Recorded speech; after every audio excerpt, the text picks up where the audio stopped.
Señora Ministra de Empleo, señora Presidenta de la Comunidad de Madrid, señor Presidente del Gobierno de Canarias, secretarios de Estado, autoridades, señoras y señores. Como presidente de Nueva Economía Forum, tengo el placer de darles la bienvenida al primer acto del curso del Foro de la Nueva Comunicación que organizamos con el patrocinio y colaboración de Vodafone. Hoy, cuando se cumplen más o menos 100 días del desempeño de su cargo como director de El Mundo, tenemos el placer de recibir a don Francisco Rosell, al que va a presentar el escritor y exministro de Cultura, don César Antonio Molina. La tribuna es suya.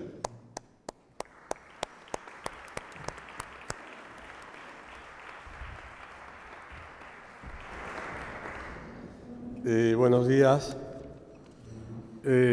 ministra, presidenta de la Comunidad de Madrid, defensora del pueblo, autoridades. Cuando hace unos días me comentaron la posibilidad de que yo dijera unas palabras para presentar a Francisco Rosell, respondí que lo haría con todo agrado, pues el actual director del periódico El Mundo, a lo largo de su ya muy dilatada y exitosa carrera, ha representado lo que yo denominaría como el honor del periodismo. Francisco Rosell nunca ha dado un paso atrás en la denuncia de todo aquello que contraviniera nuestro espíritu democrático tan difícilmente conseguido. Y pocas cosas tan perjudiciales para la democracia como la corrupción que mina sus propios pilares. Esta búsqueda y defensa de la verdad le trajeron no pocos conflictos, de los cuales siempre salió airoso. Sartre, que fue también un ilustre periodista de opinión, decía en sus ensayos sobre literatura que un escritor o un periodista era una persona que ejercía un oficio muy noble, solitario y arriesgado. Un oficio que exigía un profundo aprendizaje, una formación continua, un esfuerzo permanente, una gran conciencia profesional y mucho sentido de la responsabilidad. Todas estas virtudes las ostenta Francisco Rosell. Y yo así lo afirmo con rotundidad porque durante muchos años fuimos compañeros en Diario 16. Rosell, hasta hace pocos meses, fue adjunto al presidente de Unidad Editorial, Antonio Fernández Galiano. El actual director del Mundo estudió Ciencias de la Información, Sociología y Políticas en el Instituto León XII, dependiente de la Universidad Pontificia de Salamanca. Allí fue donde conoció y trató a Ruiz Jiménez y a Román Perpiñá, Premio Príncipe de Asturias. En el año 1975 comenzó su labor periodística en el Correo de Andalucía. Desde Madrid hizo de cronista parlamentario en las Cortes Constituyentes y en el año 1982 se incorporó al Diario 16 de Andalucía, siendo nombrado director en 1985 por Pedro J. Ramírez. Rosell es un periodista que sabe de todo, aunque su especialidad es la política nacional. Yo, por aquellos años, era el responsable de las páginas de cultura y también de opinión del Diario 16. Rosell fue también en todo esto un cómplice extraordinario. A pesar de sus múltiples ocupaciones, también dirigiendo los equipos de investigación, siempre estaba al tanto de alertarnos de algún asunto que fuera de nuestra competencia. Desde entonces, y a pesar de que profesionalmente tomamos rumbos distintos, no dejé de seguir su extraordinaria labor y además no dejé de cultivar su gran amistad. Los 21 años en Unidad Editorial se han culminado con su nombramiento como director en momentos verdaderamente difíciles para nuestro país, pero dorados para la información periodística. Rosell, además de periodista y analista político en los medios audiovisuales, es también un escritor muy leído. Por ejemplo, en libros como 30 años de nada, donde analizó la política en Andalucía. En sus libros ha llevado a cabo lo que en sus artículos e investigaciones periodísticas, ahondar en la verdad, porque la verdad es el único antídoto para preservar las instituciones democráticas. El gran pensador francés del siglo XVIII, Helvétius, decía que la verdad no perjudica a nadie excepto a quien la pronuncia. Pero los grandes periodistas como Rosell solo pueden vivir con y para la verdad, con y para. Spinoza, probablemente uno de los pocos intelectuales que rechazó un puesto al lado de los príncipes alemanes, fue mucho más allá. Afirmó que a mí me sea lícito morir por la verdad. Desgraciadamente en el mundo todavía muchos periodistas son encarcelados y asesinados por buscar la verdad. Todo periodista es un educador y Rosell lo ha sido y mucho.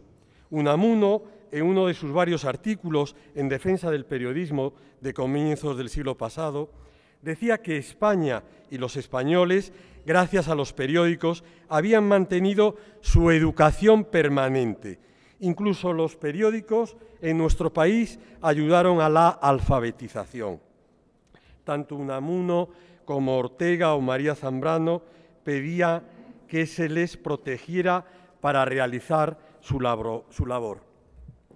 Hoy las amenazas a la prensa libre no solo siguen existiendo, sino que se proclaman con todo descaro.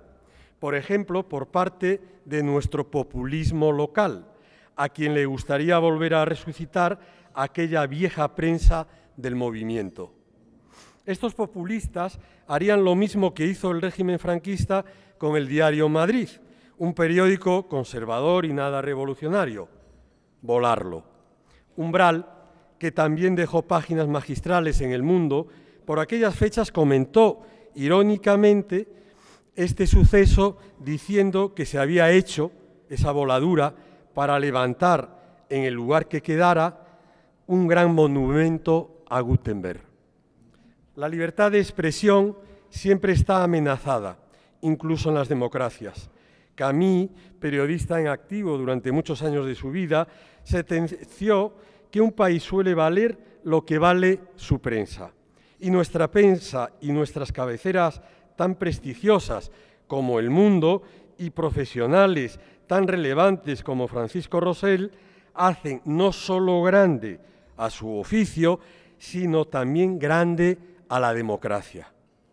Larra escribió que quienes eran más patriotas, aquellos que amaban a la patria porque no les gustaba e implícitamente querían cambiarla para mejor, o aquellos otros que se conformaban sin hacer esfuerzo alguno. Yo creo que Francisco Rosell, como yo, pertenecemos a los primeros. Larra, así, no se suicidó por nada. Yo me callo ya. Escúchenlo a él, síganlo. Jamás les defraudará, pues él nunca ha tenido miedo a hablar. Gracias.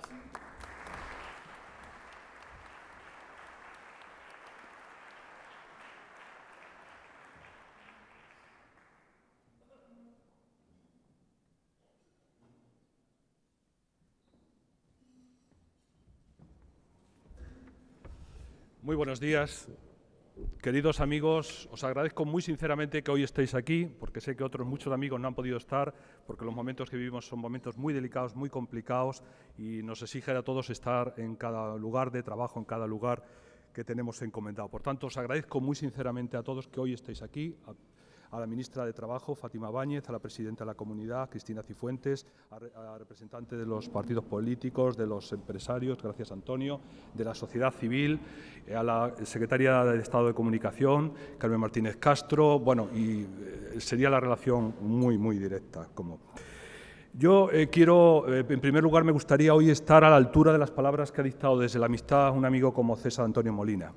César Antonio Molina, como él ha dicho, nos conocemos de largo tiempo, de los tiempos de Diario 16, y los de antes, querido Antonio, seguimos siendo los mismos. Estamos defendiendo nuestras mismas posiciones, nuestros mismos argumentos, y por eso te agradezco muchísimo.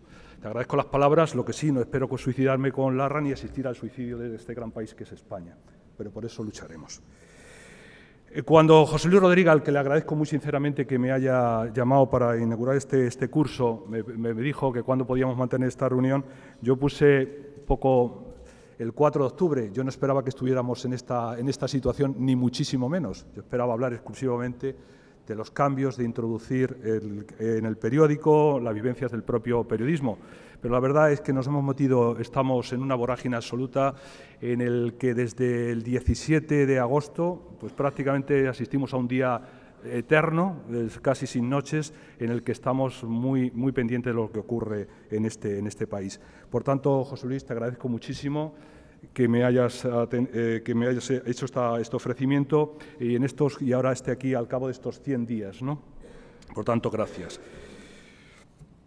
Yo, en principio, lo primero que quería decirles es que quiero hacer un acto de afirmación sobre un gran periódico, que es el diario El Mundo, y un acto de afirmación también sobre un gran país, que es España.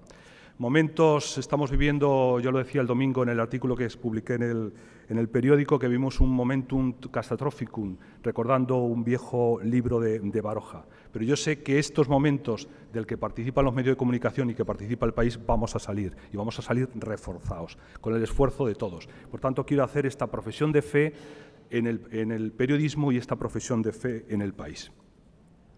Aunque yo fundamentalmente vengo a hablar de mi libro, como diría nuestro amigo Paco Umbral, de periodismo. Estamos viviendo, como decía, momentos que no son fáciles para nadie, pero los que debemos procurar sacar lo mejor de todos nosotros para afrontar esta crisis que nos acecha y que, como en el relato de Alicia en el País de las Maravillas, nos obliga a correr mucho para al menos quedarnos en el mismo sitio. Si se debe, tiene que poderse, o al menos intentarse con todas las ganas del mundo, que no son pocas. Esta ha sido la máxima que ha guiado siempre mi actuación en estos años en los que he tenido que afrontar retos de toda naturaleza y en los que he debido atender ese principio básico del periodismo que consiste en decirle al poder en general, aquello que no quiere oír o revelar aquello que está interesado en hurtar al conocimiento de la opinión pública. Al fin y al cabo, si los periodistas hacen honor a su alta encomienda como administradores de un derecho ajeno, como es el de la libre información, el poder no deja de ver en los medios de comunicación un obstáculo. Merced al espíritu tesonero de una redacción y al respaldo renovado de una empresa periodística que deja trabajar a sus profesionales, y quiero agradecer hoy la presencia de nuestro presidente Antonio Fernández Galiano, y gracias a los periodistas que me han precedido en la dirección del periódico, empezando por su fundador, Pedro J. Ramírez, y siguiendo por todos los demás, hoy nos sentemos legítimamente orgullosos de poder decir que, si no fuera por El Mundo, la historia reciente de España no solo no sería la misma, sino que difícilmente se podrá escribir sin asomarse a sus páginas. No vean en ello un gesto de presunción, sino una mera constatación que ni siquiera el más acerbo de nuestros críticos, de nuestros adversarios, rebatirá. Nosotros ni ponemos ni quitamos rey, y aprovecho para subrayar el acto de nobleza, el gesto de gallardía que tuvo ayer nuestro monarca, como hoy subrayamos en la primera página de nuestro periódico. Pero sí creemos en la responsabilidad de un medio de comunicación, es andar vigilante ante los excesos del poder y contribuir al restablecimiento de los cánones democráticos cuanto estos se vean adulterados. Durante estos lustros de órdago, de auténtico infarto, El Mundo no ha renunciado al ejercicio libre del periodismo, procurando atender las ansias de información de los españoles, lo que le ha valido las persecuciones de quienes han abusado del voto popular para parapeto y burladero, o de otras fuerzas que han buscado socavar la democracia. Pero lo peor con todo no ha sido ese acoso, sino oír cómo, frente a las pruebas de este periódico en asuntos de la mayor gravedad, los turiferarios contraatacaban diciendo que la prueba de que esas corrupciones no eran tales porque solamente las recogía El Mundo, como si ese fuera un argumento en vez de un baldón para aquellos que se sometían al silencio cómplice imperante, sin olvidarse, claro, de los cínicos que presumían de que cuanto más y más graves fueran los asuntos que El Mundo sacara a la luz, más dinero les aportaría el poder de turno, y a fe que así fue y así era. En esas circunstancias, con el poder garantizándose o creyendo garantizarse su impunidad e inmunidad con el manejo de dineros públicos, el gran negocio de algunos medios de comunicación no era tanto la publicación de noticias como su sistemático ocultamiento, aunque esa dependencia supusiera su desprestigio. Esa perversión de las reglas del juego, impropia de un sistema democrático que se tenga por tal, hacía y hace que el mero ejercicio del periodismo supusiera un acto de valentía que recuerda las palabras de Lavater, uno de los más esclarecidos artífices de la Revolución Francesa, cuando le preguntaron qué había hecho como diputado de la Convención durante los años del terror de Robespierre, dijo: he vivido. En efecto, hemos más que vivido, sobrevivido. En lógica correspondencia, esa deserción del deber del periodismo que algunos hicieron facilitó que hubiera más corrupción, abuso e impunidad, como se aprecia de la manera tan dramática en que lo hacen estos días, en los que los escándalos se multiplican ante los tribunales y alcanzan la espesura de esa niebla que ha bajado tanto que ha hecho invisible el suelo, obligando a caminar a tientas para no toparse con alguna impudicia más. ¿Qué razón tenía Gracián cuando decía: hombre sin noticia, mundo a oscuras? Pese a las dificultades y contratiempos, con la libre competencia adulterada por los más variados procedimientos, El Mundo ha logrado preservar su independencia en condiciones difíciles que ya hubo de afrontar desde el mismo día de su salida. Sin embargo, ayer como hoy, la forma de vencer los inconvenientes y obstáculos siempre ha sido la misma: actuar con pleno conocimiento y certeza de que podían ser superados, y a fe que así lo ha sido hasta ahora.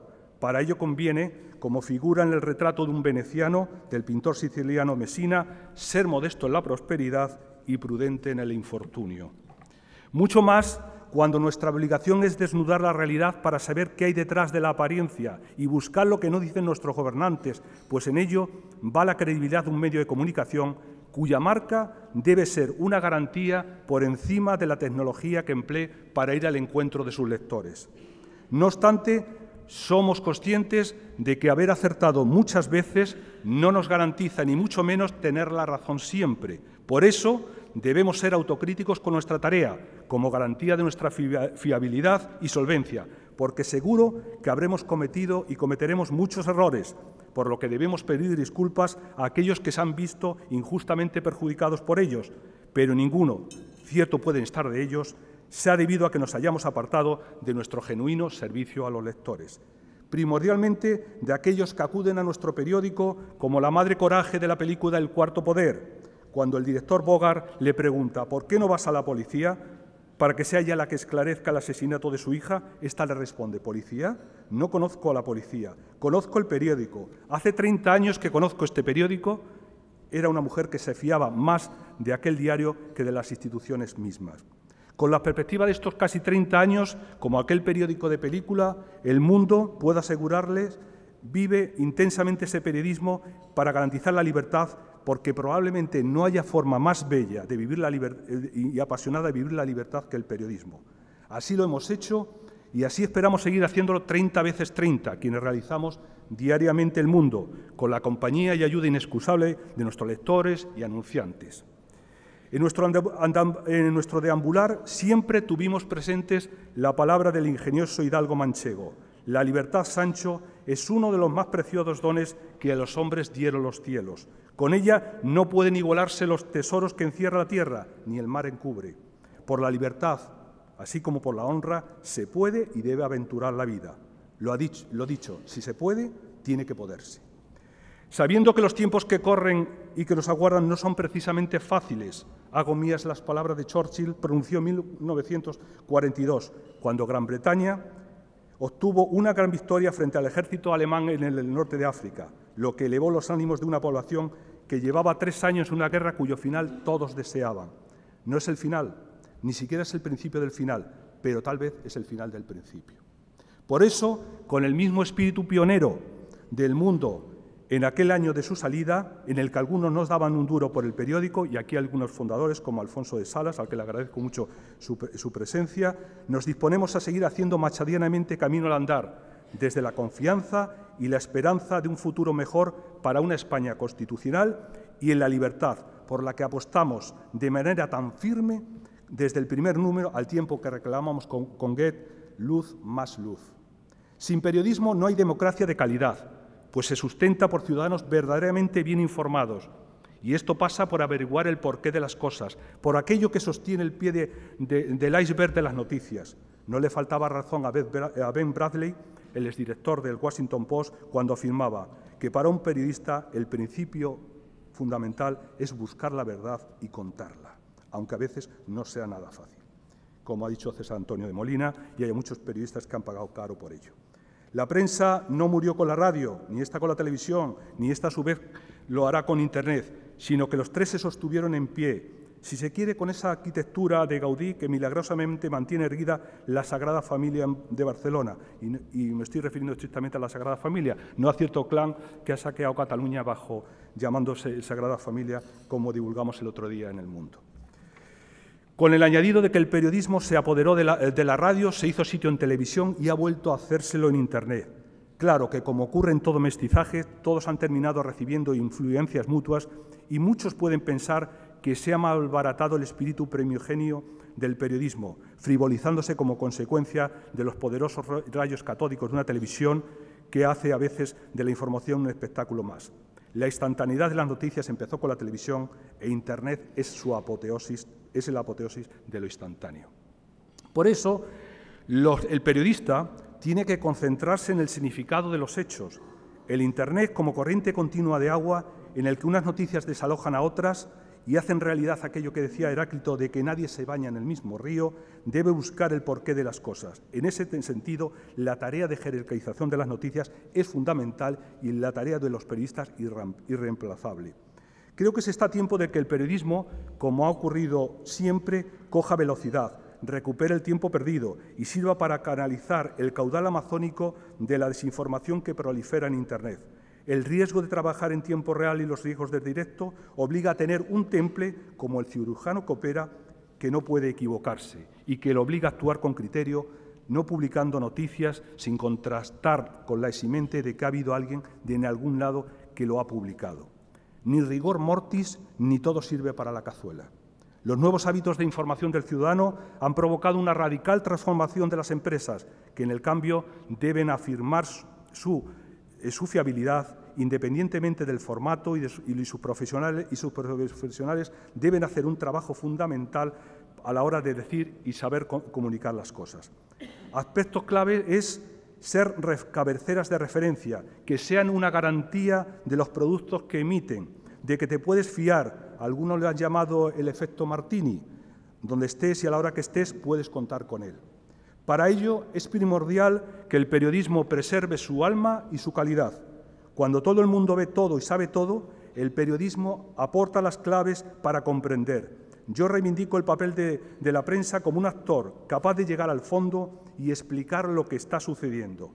Por ejemplo, contribuir al desenmascaramiento de las mentiras y las noticias falsas utilizadas con prodigalidad en acontecimientos políticos del calibre del triunfo electoral de Donald Trump en Estados Unidos, el Brexit del Reino Unido o mismamente estos días en el simulacro de referéndum ilegal en Cataluña, donde los medios de comunicación estamos expuestos a las mentiras y a afirmaciones que no tienen ninguna relación con la realidad. Hemos dado como supuestos de determinados manifestantes que perdieron todos sus dedos, hemos visto que es una mentira, o hemos desplegado fotos que se correspondían a manifestaciones de otros años y protagonizadas por otras fuerzas policiales.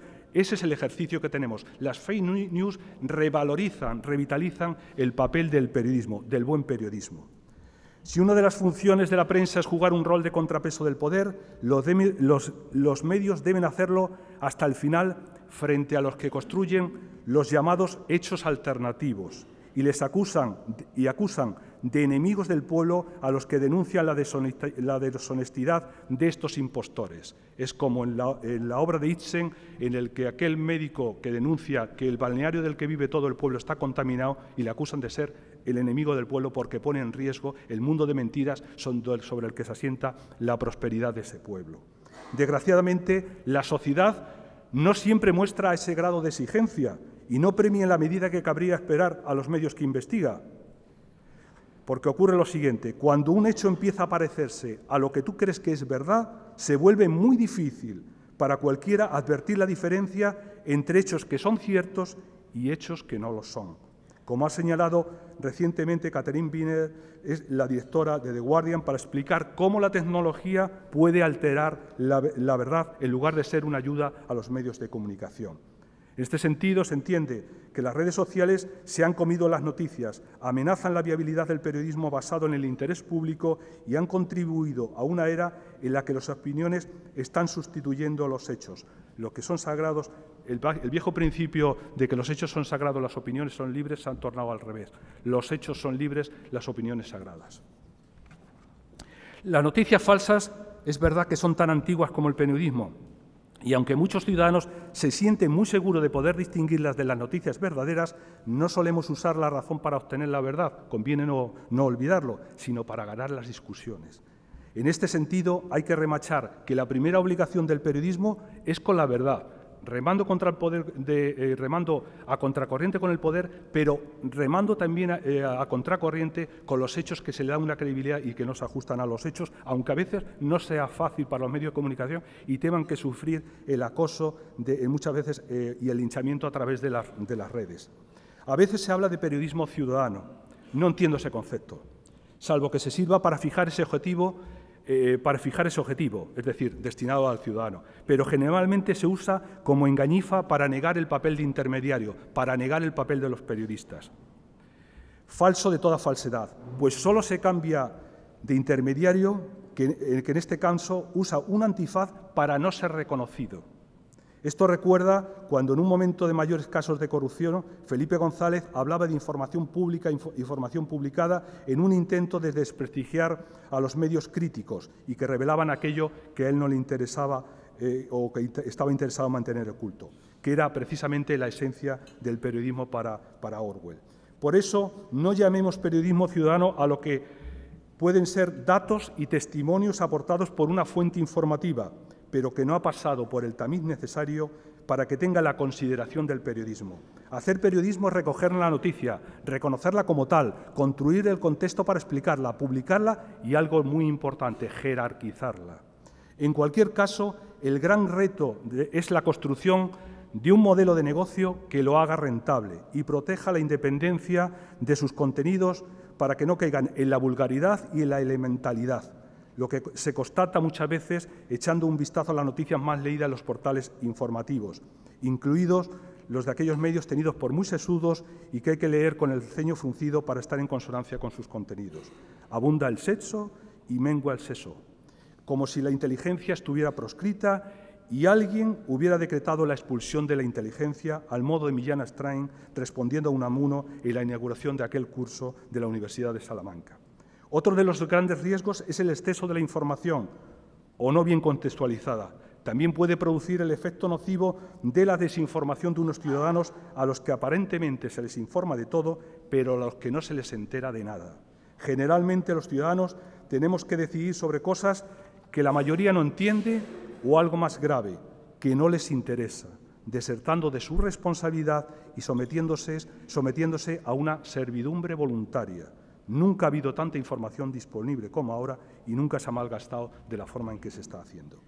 Desde Internet hasta los soportes digitales se genera una cantidad de datos difícil de gestionar, lo que obliga a replantearse algunos hábitos si no se quiere que el cerebro explote ante este empacho de información. Se produce un cuello de botella entre la información que se produce y nuestra capacidad para asimilarla, de tal manera que si el conocimiento es poder, la información en sí misma no lo es. Según el psicólogo británico que empezó a hablar del síndrome de fatiga informativa, la información es como el detrito que un buscador de oro necesita cribar para encontrar las pepitas. Ahí reside precisamente la esencia de uno de los oficios más antiguos del mundo, el de contar noticias. ¿Sobrevivirán los medios impresos? Hay que ser optimistas, viendo su evolución, pero ser conscientes de que la bajada de la difusión, a medida que ha perdido el monopolio de la información en un mercado en el que el consumo de papel de prensa ha estado a la zaga de Europa, primero con la radio y la televisión y luego con los medios electrónicos y la prensa gratuita, el envejecimiento de sus lectores y la merma de sus ingresos publicitarios. Como dijo Umberto Eco, después de asegurar que un mensaje para el futuro lo dejaría en papel, los nuevos medios de expresión que han surgido a lo largo de esta historia no han matado ni eliminado los anteriores, de manera que el cine no terminó con el teatro ni la televisión hizo desaparecer la radio, y confiemos que los medios impresos tampoco desaparezcan. Pero eso no es lo que nos preocupa al mundo. Al margen de que el gran dinosaurio del papel haya sobrevivido a las sucesivas gradaciones y haya sido capaz de adaptarse a los sucesivos cambios climáticos, sin desprenderse jamás, es cierto, de esa mala salud de hierro que siempre tuvo y que nunca llegó a curar del todo, pero en cualquier caso, acudiendo presto cada mañana a su cita con los lectores. Con el pulso más acelerado, el viejo dinosaurio, 300 años contempla la llegada del primer periódico, aguanta y está decidido a plantar cara antes de tirar la toalla y a resignarse a fenecer tragado por el agujero negro del tiempo por llegar. Pero no lo está teniendo fácil. Teniendo la voluminosidad inabarcable de un dinosaurio, ha debido adquirir la agilidad de una gacela para saltar sobre los obstáculos que han ido sucediéndose y que cada vez están más cercanos los unos a los otros. Para sobrevivir a los cambios actuales del mundo de la comunicación, es evidente que los responsables de la prensa escrita debieron evitar el bloqueo mental que acompaña a todo proceso de cambio. Afortunadamente, algunos responsables, no todos, de los medios de comunicación no se sienten reflejados en aquella anécdota protagonizada por el emperador Francisco José de Austria, reunido con una reunión de empresarios, y aquí hay algunos destacados, y aprovecho para saludar al vicepresidente del Santander, que también se ha incorporado a esta reunión, reunido ante una delegación de empresarios que pretendía la construcción de un ferrocarril que uniera Viena y Praga. El emperador se dirigió hacia la ventana, apartó los cortinajes y, señalándose al otro lado de la plaza, donde se disponía a coger la diligencia la media docena de pasajeros de cada semana, les preguntó a sus sorprendidos visitantes: ¿por qué hemos de emplear tantos millones en un puñado de viajeros? Sin duda, extraviado en su concha de caracol, el emperador fue incapaz de vislumbrar la enorme oportunidad de desarrollo que abría el ferrocarril. El futuro pasó por delante, pero aquel monarca se quedó en el andén despidiéndolo y desaprovechando una ocasión de oro. Igual actitud adoptaron a lo largo de estos últimos años muchos empresarios de la comunicación que acabaron engrosando el cementerio de papel de grandes proyectos muertos, poblando de cruces la historia del periodismo escrito. Afortunadamente, otros, aunque no sin titubeos, supieron dar el salto adelante. Sortearon la eterna duda que acompaña a lo desconocido y afrontaron el futuro sin tenerlas todas consigo, de que al final del túnel apareciera la luz. Como proponía Kennedy, tuvieron el arrojo suficiente de lanzar la gorra al otro lado del muro e ir a la búsqueda de lo desconocido para terminar encontrando el fruto apetecido. Durante todos estos años, la prensa escrita se ha acostumbrado a vivir peligrosamente con la espada de Damocles sobre su cabeza. Es el caso del mundo capaz de liderar la prensa escrita y ahora la digital. Hace décadas, durante la Asamblea Anual de Editores de Prensa de Estados Unidos, reunida en Chicago, Ted Turner, el promotor del CNE, les amargó la convención a los allí reunidos cuando les aseguró que en el plazo de 10 años los diarios, tal como hoy los conocemos, habrán desaparecido. Desgraciadamente, les argumentó, sus periódicos están convirtiéndose muy rápidamente en tecnologías obsoletas. Sin embargo, 7 años después, regresaba a la misma tribuna y reconocía que había errado en su agorera previsión. Como unidad franciscana se retractó públicamente. Dijo: las gentes son criaturas de hábito y no les gusta leer en una pantalla de televisión. Claro que después de la amenaza de Ted Turner y la televisión, ese colorín incesante que mantiene el cerebro en blanco, que diría nuestro añorado Paco Umbral, vendría Bill Gates y el Internet, señalado el comienzo de una revolución digital que estaba llamada a hacer palidecer a la revolución industrial. ¿Sobrevivirán los periódicos a Bill Gates?, se preguntaban. Era una pregunta recurrente en aquellos principios de los 90, en los que la caída de ventas en todo el mundo había puesto en entredicho el futuro de una prensa escrita encamada con fiebre, a consecuencia de la subida del precio del papel y el incremento de los costes de distribución. Internet abría un mundo inmenso de posibilidades, sin más frontera que el idioma, pero introducía a la prensa escrita en un mundo laberíntico en el que le costaría hallar su propio camino sin morir de inanición, atrapada en algún callejón sin salida.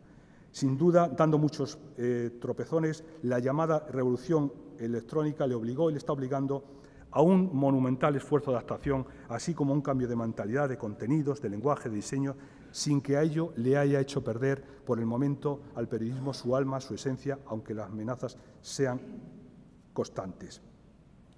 El futuro del periodismo, en cualquier caso, está en manos de los propios periodistas. Si sabemos jugar nuestras bazas con talento, pero si no lo hacen, solo disfrutarán de un pequeño pero triste privilegio: asistir en primera fila a su propio y quizás discreto entierro. Es verdad que la industria periodística ha hecho una dificultosa transición desde la tecnología tradicional a los medios digitales. Al igual que Platón creyó que persuadiría a Dionisio el tirano de Siracusa y tras varios viajes a la colonia griega acudió seducido por él, los medios sucumbieron a una suerte de seducción de la Siracusa digital. Los medios, que nos movíamos por tiradas de 300.000 ejemplares, de pronto, al descubrir cómo Internet nos abocaba a audiencias millonarias, creíamos que habíamos descubierto el dorado de nuestra riqueza. Pero no fue así. Desgraciadamente, la publicidad no vino en proporción a esas audiencias tan mayoritarias. Lejos de eso, hicimos ver a la gente que la información era gratis, que el periodismo era gratis. Consecuencia de todo ello, produjo una precarización de las condiciones de las redacciones cada vez más diezmadas, con peores salarios y, en consecuencia, un peor periodismo. Recuperar ese terreno, retrotraer y hacer ver a los ciudadanos la importancia del periodismo y que el periodismo hay que pagarlo, va a ser el gran reto al que tenemos que estar planteados los medios de comunicación, pero que debemos afrontar sin ninguna demora si no queremos que el periodismo desaparezca y con ello sufra muy directamente la propia democracia. Es muy alentador lo ocurrido con ejemplos notorios como el New York Times o el Washington Post. Es posible que la unidad de cuenta, si me permiten la expresión, no sea ya el periódico completo, sino el artículo de noticia, noticia individual, como ha ocurrido con la música, donde los aficionados se descargan canciones, no álbumes completos. Pero lo esencial será quién cobre por ese acceso. Al artículo noticia sea el medio que lo produjo, no un mero agregador. Ahora mismo estamos asistiendo como los llamados agregadores se están quedando con el 80% del mercado publicitario con un producto que lo propician, lo crean las propias empresas periodísticas que ven como el valor añadido lo cobran terceros en detrimento de las propias organizaciones. Ese es un gran reto que debemos afrontar de forma urgente. Debemos preservar el respeto a los derechos de propiedad intelectual de los periodistas y de aquellos que producen los contenidos que luego se divulgan a algunos otros agregadores. Solo el predominio de los ingresos procedentes de los usuarios, acrecentará la independencia y credibilidad de los medios. Decía Pulitzer que las naciones prosperan o decaen al mismo tiempo que su prensa. Creo que en el momento actual de España lo acredita suficientemente. No cabe duda de que una persona crítica, independiente, es la sangre de la democracia. La libertad y la democracia se deprecian y se devalúan al compás que lo hacen los medios de comunicación. Cuando la prensa falla, la democracia, incluso la nación, queda desguarnecida. Muchas gracias.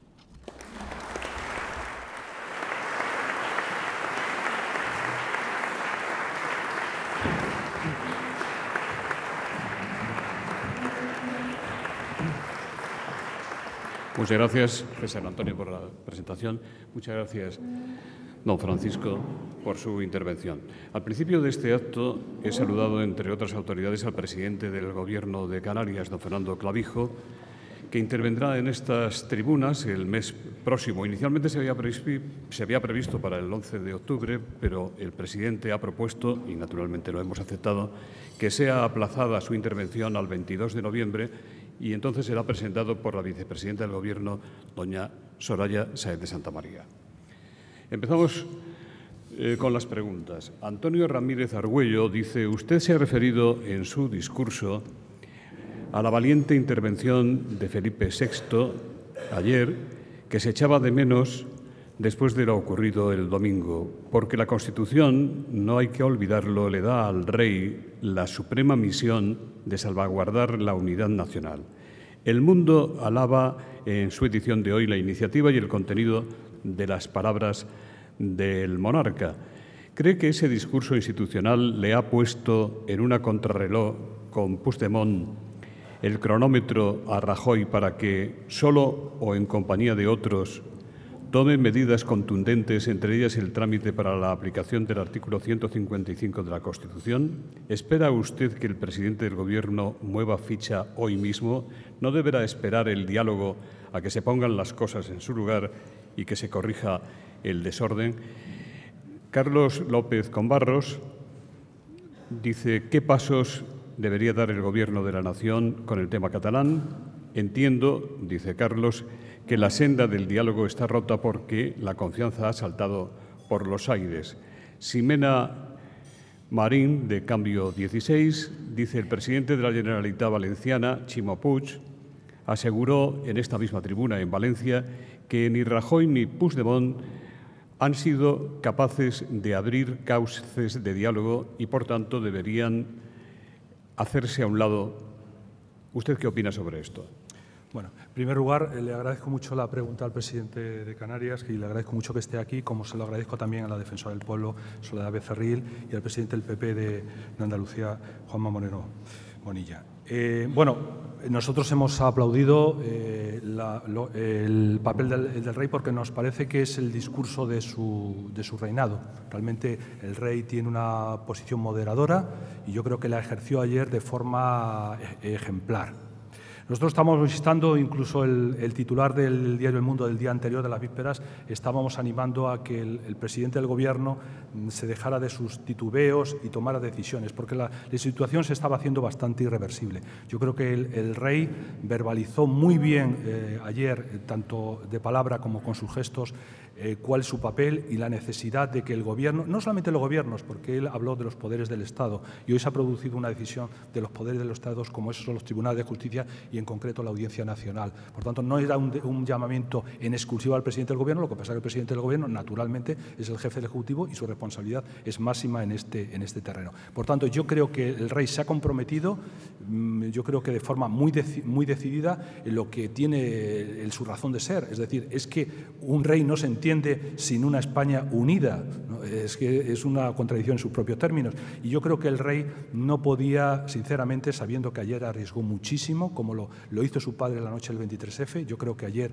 era el 23F particular del propio rey, porque al fin y al cabo lo que se ha producido en Cataluña es un golpe de Estado en todas sus consecuencias. Un golpe de Estado a cámara lenta que hemos vivido en los últimos tiempos y que, lejos del apaciguamiento que se ha hecho por parte de los poderes del Estado con relación al independentismo, no ha servido para nada. Al final hemos estado alimentando un tigre que amenaza con devorar la unidad de España, la convivencia entre los propios españoles, fracturar Cataluña y meternos en una vorágine absolutamente dislocada. Por tanto, yo creo que sí, que la intervención de ayer del rey de España pues insta a los poderes públicos a actuar y yo creo que se van a producir decisiones pronto. En cuanto al artículo 155, nosotros lo hemos defendido desde hace tiempo la aplicación de ese artículo. Creemos que se ha esperado demasiado. En este sentido, creo que tiene toda la razón Felipe González cuando dijo recientemente que él ya lo habría aplicado. Yo creo que si eso se hubiera hecho antes del 9N, se hubiera evitado aquel espectáculo y se hubiera evitado el subsiguiente espectáculo que vimos el domingo pasado. Un ejercicio de manipulación en toda regla que pone de manifiesto cómo muchas veces la legalidad del Estado de Derecho puede ser saboteado por instancias que no lo respetan. Es decir, la impresión de este país como un país absolutamente tercermundista, que se avasalla las libertades, que se garantiza todos los atropellos. Lo comentaba hace un momento con Carmen Calvo, la exministra de Cultura que está por aquí, le agradezco también su presencia. No tiene ningún sentido. España es una democracia absolutamente consolidada, respetuosa con todos los derechos. Pero claro, frente a eso, yo creo que el Estado en general no ha sabido enfrentarse a aquello que tenía por delante. Es verdad que no solamente España, la manipulación de las noticias falsas a través de las redes, con la manipulación de fotos, etcétera, etcétera, eso ya se sufrió en las elecciones francesas, se ha sufrido en las elecciones norteamericanas, se sufrió en el Brexit, que en el Brexit hay que recordar como aquellos que manipularon a la opinión pública fueron capaces de sacar a Gran Bretaña de la Unión Europea, luego se jactaron de cómo se había manipulado a la opinión pública y pues evidentemente yo creo que eso merecía la intervención del rey y por tanto yo creo que el artículo 155, sabemos de su complejidad, es una buena medida. Jacinto Vázquez dice, en septiembre el presidente de RCS, el señor Urbano Cairo, que es la empresa a la que pertenece El Mundo, estuvo en Madrid para decidir el cierre del suplemento papel y dejó en el aire otros cambios en el periódico. ¿Qué modificaciones va a experimentar la mecánica de la redacción después del nombramiento de Joaquín Manso como director adjunto y de Jorge Bustos como jefe de opinión? Bueno, nosotros vamos a hacer fundamentalmente mi línea de trabajo es, yo llevo en el diario El Mundo desde el año 96, ¿no? Anteriormente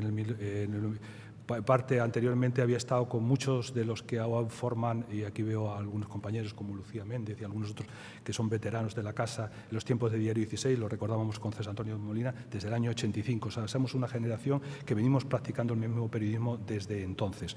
Pero siempre entendemos que dos cosas. Nosotros tenemos que hacer cambios que nos adecúen a los nuevos hábitos de lectura y, por tanto, esa es la línea sobre dos premisas.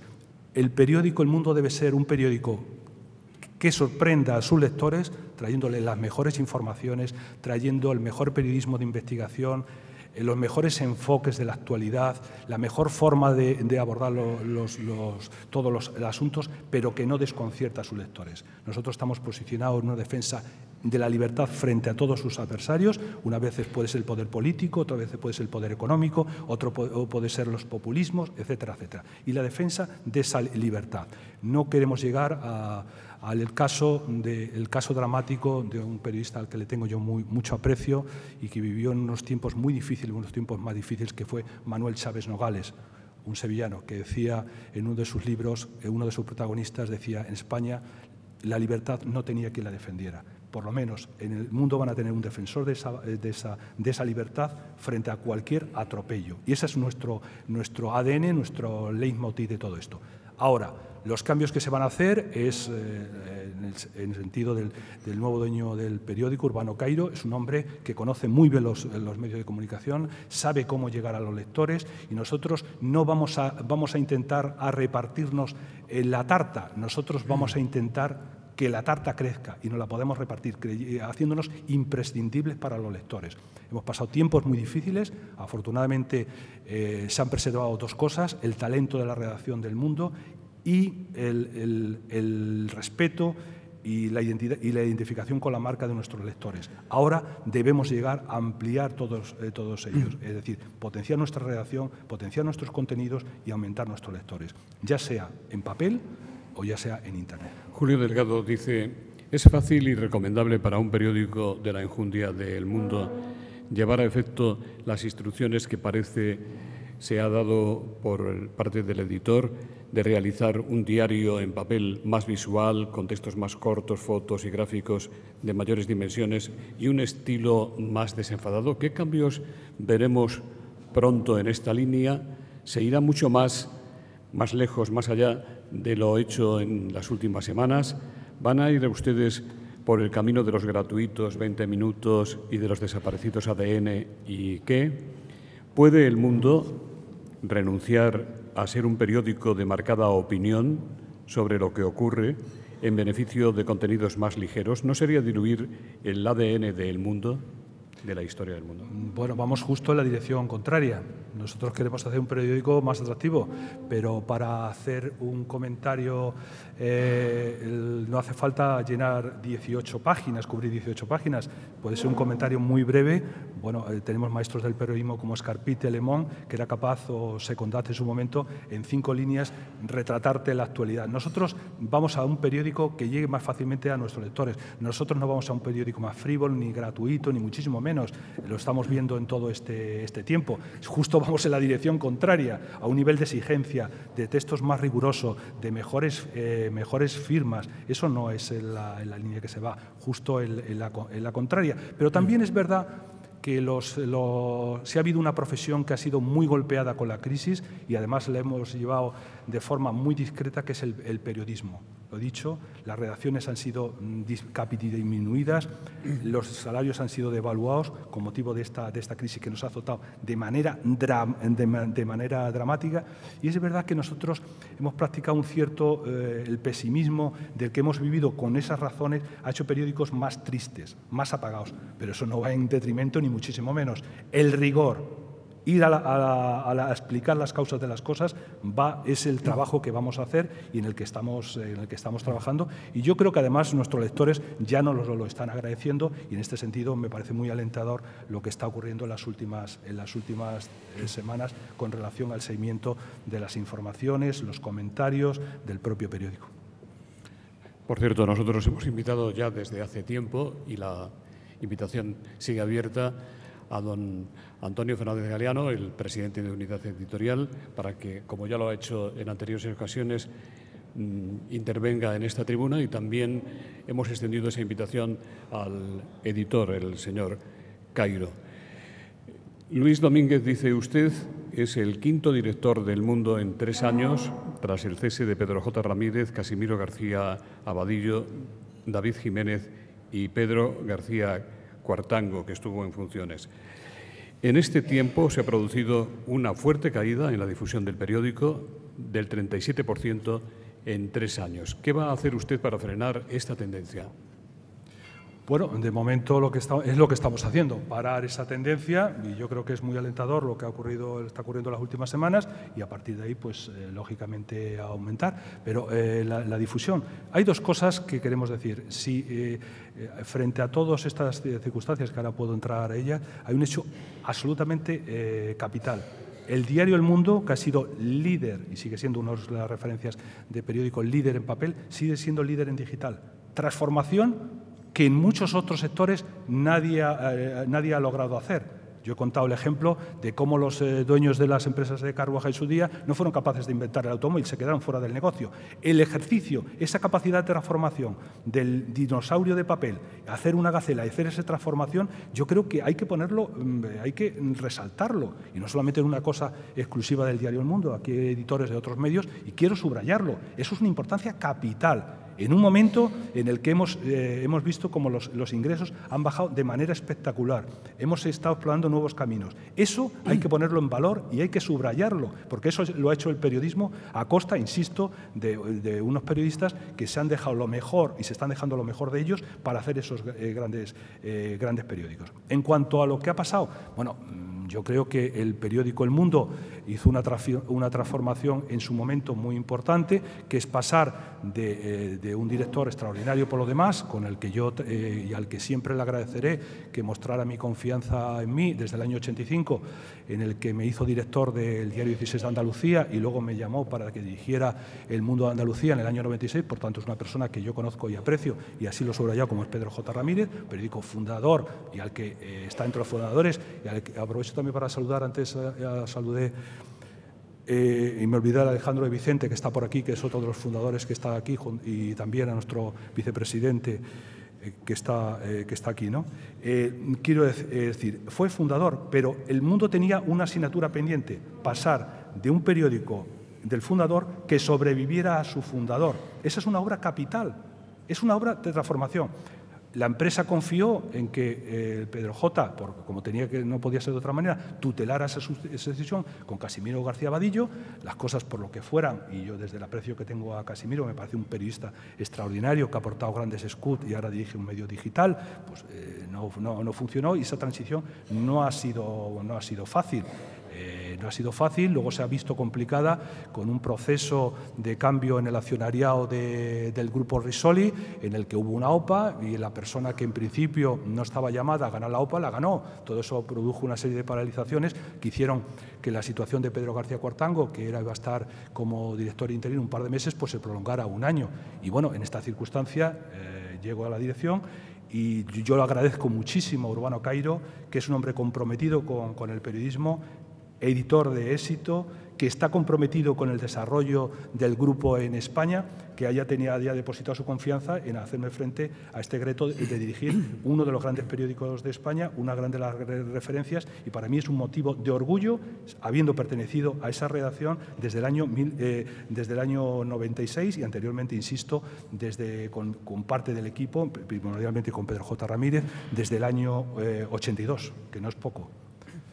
Carmen Falcones le pregunta qué alcance y significado tiene la alianza entre El Mundo, de Unidad Editorial, y Es Radio, del Grupo Libertad Digital, que preside don Federico Jiménez Los Santos.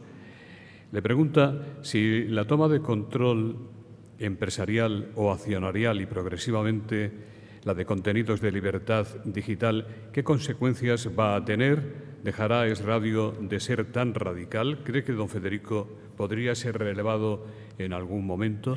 ¿Cómo, si no, se va a moderar, a centrar la línea de esa cadena ahora bajo el control de Unidad Editorial?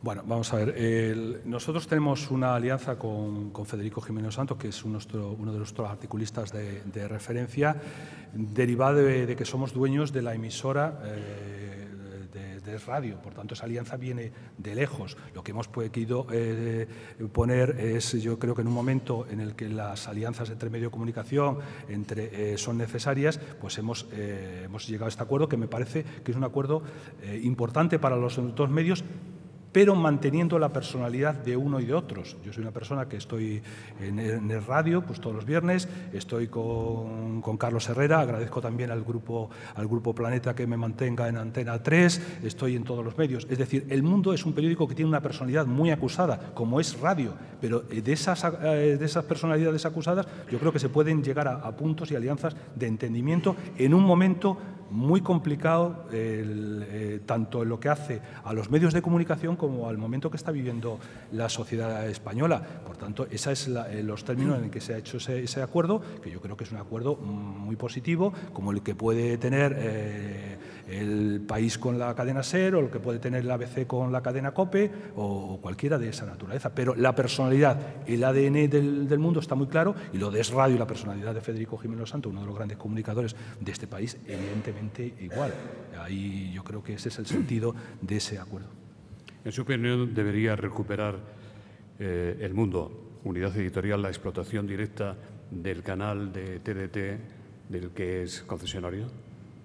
Bueno, eso es hoy por hoy, aunque eso quien deberá responderle a Antonio Fernández Galeano como presidente del grupo, no yo, pero yo creo que ahora mismo eso no es posible. Pero como dirían los italianos, dado que nuestro dueño es italiano, está aquí Mauricio Carlotti también, al que aprovecho para saludar, chi lo sa. Es decir, el tiempo va tan acelerado, hay tantos cambios, que hacer pronósticos de hoy para mañana me parece muy, muy arriesgado. Es verdad que nosotros hicimos una apuesta por la televisión, por Veo Televisión, y nos encontramos con una política gubernamental muy en contra de los medios renacientes.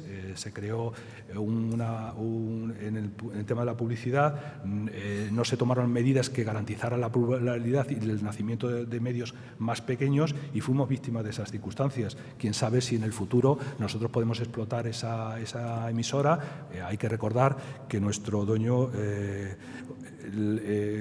Urbano Cairo, es dueño de una de las licencias, la SETE, en Italia, y por tanto es un hombre muy de la televisión, y hizo sus armas, digamos, profesionales precisamente absolutamente en el mundo de la televisión. Por tanto, escribir el futuro cuando la historia se ha acelerado de la manera tan extraordinaria que lo está haciendo me parece muy arriesgado. Por tanto, no hay que descartar ninguna cosa, pero hoy por hoy las cosas van a seguir en el mismo sentido. María Dolores Benayas le pregunta si, en su opinión, se aprovechan suficientemente las sinergias entre El Mundo y los otros dos periódicos del grupo, Expansión y Marca, y también de las revistas, en beneficio mutuo de sus contenidos. Bueno, yo creo que Unidad Editorial ha hecho una estrategia que a mí me parece interesante, porque tenemos afortunadamente tres medios diarios. Hay otros medios de, por ejemplo, revistas que también son líderes en su segmento, que son líderes. Es decir, el diario Marca es líder. Aquí está su director, al que aprovecho para saludar y sobre todo felicitarle por el gran periódico que está haciendo.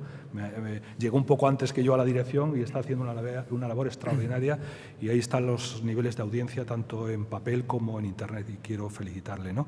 Y en Expansión, que también está aquí su directora, es la cabecera de referencia en economía. Hoy el mundo del negocio, el mundo de la economía no toma decisiones sin leer Expansión. Por tanto, sería un error que mezcláramos todo eso en una bolsa y confundiéramos. Yo creo que hay que mantener la personalidad dentro de que estamos en el mismo grupo, mantenemos los principios generales, están muy claros que son compartidos, no somos como otros medios que un periódico defiende una línea editorial, unos valores muy distintos de lo que defiende otro, cada uno en su segmento, en el deporte, no veo por aquí a Ana. Ay, perdón, está aquí en economía o El Mundo. También está invitada Ana, ¿eh? Sí, Ana. Pero no viene. Que además está haciendo una labor extraordinaria también al frente de Expansión. Por tanto, manteniendo su personalidad. En el mundo de la confusión que se está produciendo ahora mismo en Internet, ha habido un grupo, el Grupo Prisa, que ha tomado una decisión, que es eliminar una cabecera económica para intentar pasar al mundo en cuanto a difusión digital, ¿no? Ha hecho esa operación quemando una nave importante. Nosotros vamos a mantener la cabeza fría y no vamos a quemar ninguna nave, porque creo que las naves, cada una surge su itinerario, lo hacen de forma extraordinaria y por tanto eso lo vamos a preservar. Nos parece que no podemos volvernos un poco locos y confundir todo, mezclar una cosa y otra, y por tanto esa va a ser la línea de trabajo, que yo creo que es una línea que a veces cuesta mantener, pero hay que tener claro el objetivo que se persigue por encima de tormentas o de cambios del tiempo, ¿no? La última pregunta, siento no poderle hacer otras por falta de tiempo. Luis González dice, ¿qué nos puede decir del comportamiento de Televisión Española, de la primera, el día 1 de octubre, dejando todo el espacio informativo para la sexta y renunciando a mantener un equilibrio informativo tan importante en momentos críticos? ¿Dónde estaba Televisión Española el 1 de octubre? Yo creo que la situación de la televisión pública, desgraciadamente, en este país hay que abordarla en todo su sentido. La televisión pública tiene un papel fundamental que, derivado de las sucesivas luchas por el poder entre consejos de informativos, de partidos políticos, etcétera, etcétera, al final convierte en una nave en la que es imposible dirigirla. Y si es imposible dirigirla, es imposible que cumpla sus objetivos. ¿Y cuál debe ser sus objetivos? Garantizar una información solvente, plural, y prestar el servicio público para el que sirve. Y yo creo que todos estamos complicando muchísimo que ejerce su papel. Por tanto, en un día clave que una televisión pública como es Televisión Española no pueda ejercer esa tarea de información a los españoles, me parece que produce un vacío que lógicamente están llenando otros medios. Pero claro, hablamos de Televisión Española, pero debemos preguntarnos qué pasa con TV3. Hoy creo que de ayer Albert Boadella decía una cosa que dentro de... Lo que pasa es que Albert Boadella al principio, cuando en sus espectáculos nos llamaba la actuación, que exageraba, pero ahora vemos que con lo que está ocurriendo en Cataluña, creo que Albert Boadella se quedaba corto y decía, el tema de Cataluña se garantizaba cerrando la televisión TV3, no por el cierre de un medio de comunicación, por supuesto que no, sino cuando un medio de comunicación se convierte en una televisión de adoctrinamiento que puede hacer un papel tan nefasto como algún canal de radio o algún canal de televisión hizo en un proceso de balcanización de un país como fue la antigua Yugoslavia. Y, desgraciadamente, lo que está ocurriendo con la TV3 me parece de una gravedad extraordinaria sin que intervengan ni las autoridades. Hemos visto, por ejemplo, cuando un tribunal de justicia obligó a suspender la emisión de la propaganda del referéndum ilegal, y esa televisión siguió adelante emitiéndolos y no pasó absolutamente nada. A mí me parece una enorme gravedad lo que pasa con las televisiones públicas. Y en ese sentido debíamos hacer un ejercicio, y veo aquí algunos representantes de asociaciones de periodistas al respecto, que también tienen un papel que decir a eso, para recuperar y restaurar la credibilidad de las televisiones públicas. La televisión española hizo un vacío, pero ojo con lo que hicieron otras televisiones. Es decir, cómo se ensañó y cómo inoculan el odio a los demás. Eso es muy peligroso, ¿eh? Es muy peligroso. Mal está una cosa, pero otro es de una enorme gravedad, y me llama la atención cómo, sin embargo, no está ese debate en la opinión pública en general. En nombre de nuestro patrocinador, Vodafone, subdirector de comunicación, don José Romero, va a despedir el acto. Pues muchas gracias, José Luis, y enhorabuena a César Antonio Molina y a Francisco Rosell por sus intervenciones hoy. Poco más puedo decir, más de la loa al periodismo que hizo César Antonio Molina en su introducción. Y después hablaba Francisco Rosell de que hace 300 años de periodismo.